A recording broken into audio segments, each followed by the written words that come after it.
Salut tout le monde, aujourd'hui on se retrouve pour un petit tutoriel et je suis très heureuse parce que c'est la première fois que je m'essaie au voice-over, donc je risque de bafouiller un petit peu, mais bon, ça me fait plaisir quand même que vous puissiez entendre ma voix.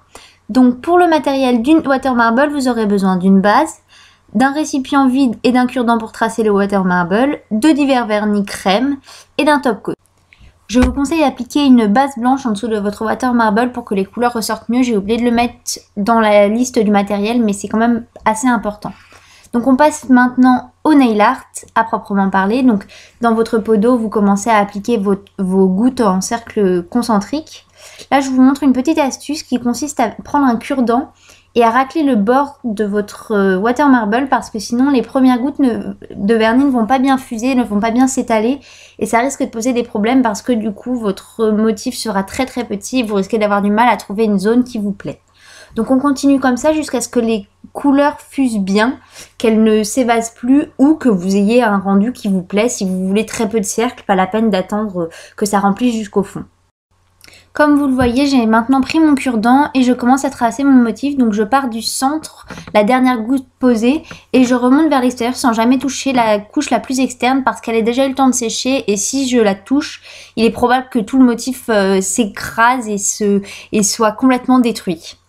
Donc une fois que tout cela est fait, que j'ai obtenu le motif qui me plaît, je plonge le doigt et je souffle bien pour figer le vernis pour qu'il sèche. Ensuite, je reprends mon cure-dent et je racle le contour.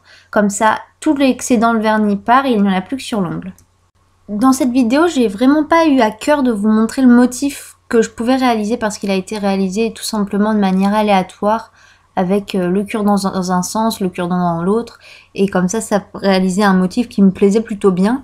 Ce que je préfère vous montrer là, c'est toutes les astuces auxquelles j'ai pu penser pour faciliter la tâche du water marble parce que quand on débute, c'est pas forcément simple de réussir à faire le motif de manière parfaite. Donc dès qu'on a un motif dont on est contente, c'est vrai que c'est pas mal de se dire qu'on peut plonger plusieurs doigts parce qu'on n'est pas du tout obligé de ne plonger qu'un seul doigt à chaque fois qu'on réalise un motif, sinon ça serait bien compliqué.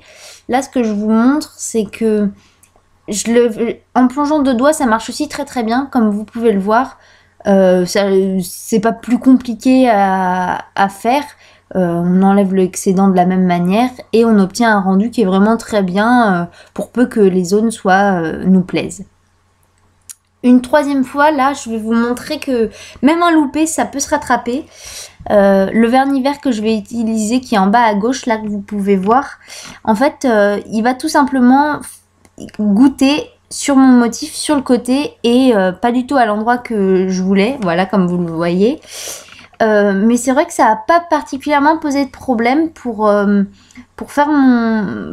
mon motif sur l'ongle parce que du coup j'ai juste laissé la zone en bas à gauche à l'abandon et je me suis plutôt concentrée sur l'autre zone qui était plutôt pas mal, qui était assez belle pour réaliser mon motif. Et maintenant je n'ai plus qu'à tremper mon doigt dans la zone qui n'est pas abîmée, à souffler pour que le vernis fige et à retirer comme les autres fois l'excédent de vernis.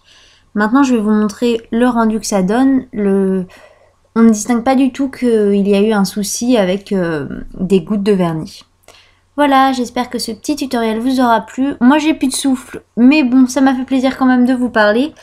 Je vais essayer de continuer les voice-over, même si c'est vrai que je suis pas vraiment à l'aise face à la caméra.